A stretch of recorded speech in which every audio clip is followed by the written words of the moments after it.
Myself, Anand Krishna of 11th Standard. The grace of the true vernacular.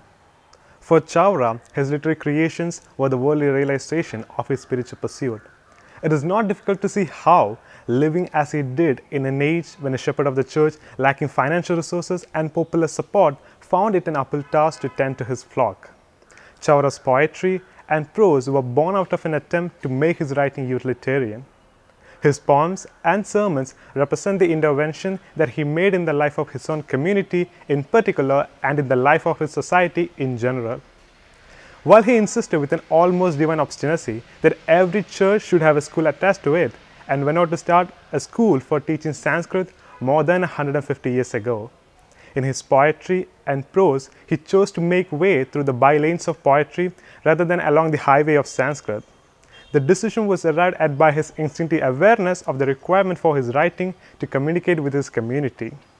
His poems Atmanudabam, Conviction of the Heart, Anastasia Raktasakshim, Martyrdom of Anastasia, and Marnavital Parthinala Pana, those were written at a time when neoclassical tradition in poetic diction reigned supreme. Yet these poems were written in a diction which was closer to the spoken idiom than to the highly ornate Sanskrit-riddled neoclassical style. In choosing to stay close to spoken idiom, Chawra's poetry even compromised with the conventional poetic beauty. This is not surprising since it aimed at more than free play of imagination. His poetry obviously bears marks of being reined in by extra poetical objectives. Normally, such contours drains poetry, unlike other discourses of its vitality, but such an absence is not seen in the 3 points mentioned above. Chawra's poetry thus becomes an extension of his spiritual life and his border crossings into other discourses. Like his poetry, his prose too was part of his activism, a people's activism. At a time when Atakadas and Chambus were composed in a language termed Manipravalam, which was more Sanskrit than Malayalam, Chawra developed a poetic diction in which the presence of Sanskrit was minimal. Although his poetry could not achieve a complete break from the Manipravalam style, he was constantly alert to the need to develop a popular idiom that would serve the didactic purpose of his poetry. It should be noted that Chawra's effort to develop an indigenous poetic language preceded the forging of Pacha Malayalam by the Venmani school of poets and modernization of Malayalam language initiated by A.R. Rajarajavarma. It is in prose more than in poetry that Chawra's acquisition of a popular Malayalam idiom can be discerned. The style he employed in Nalangamangal, Chronicles 8040-69, and Dhyana Sallabangal, Meditative Colloquies, represent the earliest models of popular Malayalam prose. They were the first step on the road to a secular Malayalam and the spread of printing.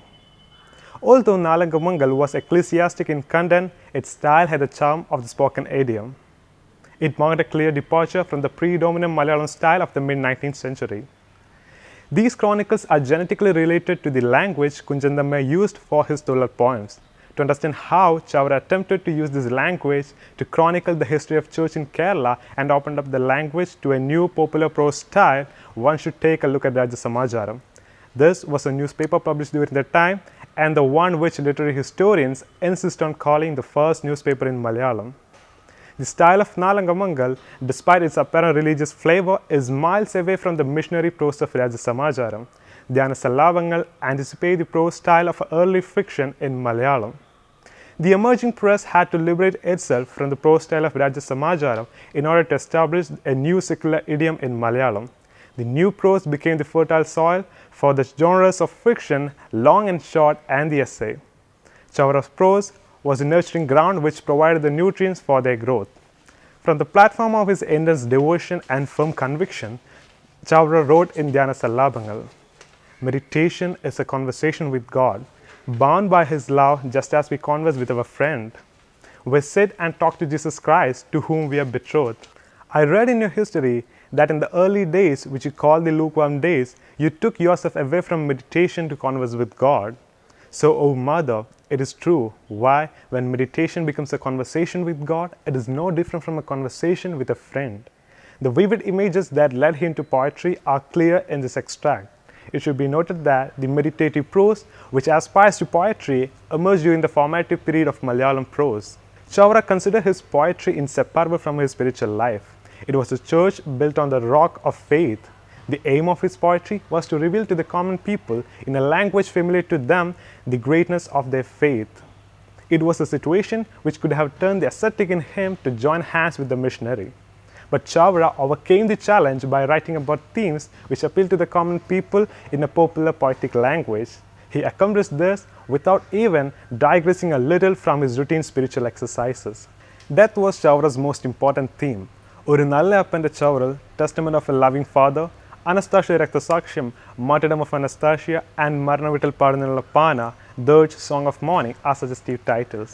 These poems instill in the reader the idea of greatness of life of faith in the face of inevitable death. In these poems, reflections on death are invocations of both a universal spiritual life and Christian theology.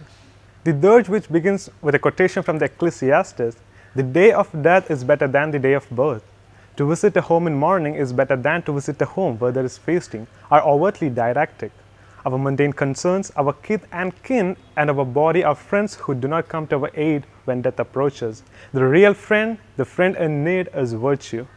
In his exhortation to abandon the vanity of the body, as the poet Eritachan puts it, and submit oneself to God through selfless and humble deeds, Indian spirituality joins hands with Christian theology. However, there is a glimpse of a vision of St. Augustine, founded on the Platonic doctrine of a metaphysical presence which lies far beyond the reach of physical senses. It is the influence of Augustinian notion of reaching God through mind without the mediation of the body makes the poet call the fourth dimension of virtue that is separate from the Trinity, kith and kin and the body. Chawra did not turn his poetry into a profound discussion on spirituality. Instead, he turned it into a narrative for reinforcing faith. The Pana was, after all, a dirge. For him, poetry was a popular discourse for people's well-being, which he used as a platform for disseminating the articles of faith on life, death, and the church. His poetry is one of the worldly realization of an essentially spiritual life. Anastasia Rakthasakshyam, based on a story of the persecution of early Christians in Europe, was written at a time when the long narrative poetic genre called Kandakavyam had not yet become established in Malayalam literature. The Roman Emperor Valerian tried to seduce Anastasia, who lived in a convent run by a nun named Sophia, and tried to convert to his religion. But Anastasia was unwavering in her faith in Jesus Christ and spurned the advances of the emperor. As a consequence, she had to undergo terrible torture in prison. Soldiers cut off her tongue even as she prayed aloud. Finally, they put her to death along with a young man Cyrillos, who had taken pity on her and given her water to drink. The poem is written in Adonada, a staple meter in Malayalam in which the boatmen's songs are also written. The rhythm of the songs of the boatmen are deeply entrenched in the psyche of the people of the Kutna region where Chawra was born. He knew that by introducing an unfamiliar theme in a familiar meter, he could give it an indigenous hue. The tales that reinforced the faith of his flock had to be told in Malayalam. It was not the script, but the idiom that marked the language as really spoken by the people. By putting into practice his deep convictions about indigenization, Chawra used his language to make a conscious detour from what literary historians have called missionary Malayalam. As a poet, Chawra will go down in history as one of the first exponents of genres like Kandakavyam and as one of the architects of poetic diction in modern Malayalam. Thank you.